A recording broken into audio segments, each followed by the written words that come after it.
Chris Honeyford on the spot inspection. I'm here at 709 77th Drive Southeast, Lake Stevens, accessing a 4-inch ABS plastic cleanout in the crawl space. I've had the water running in the kitchen for the last 5 minutes. I've got the camera going into the line now.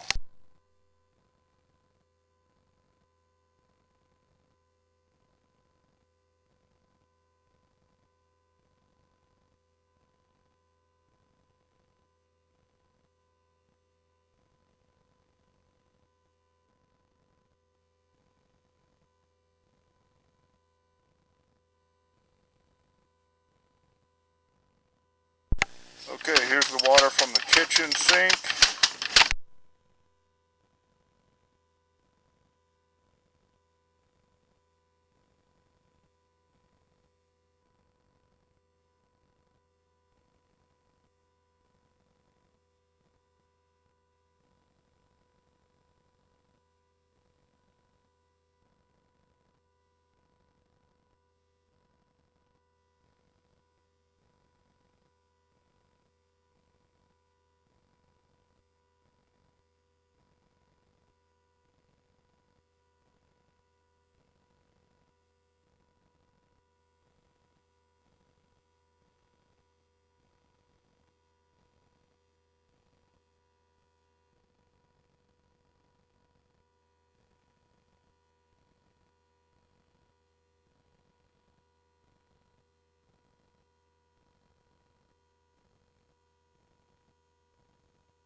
Okay, here we are. Looks like probably about 120 feet. We've reached the main city lateral. I'm going to pull the camera back and check the joints a little closer.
Okay, this concludes the video camera sewer scope for 709 77th Drive Southeast, Lake Stevens. This line has passed.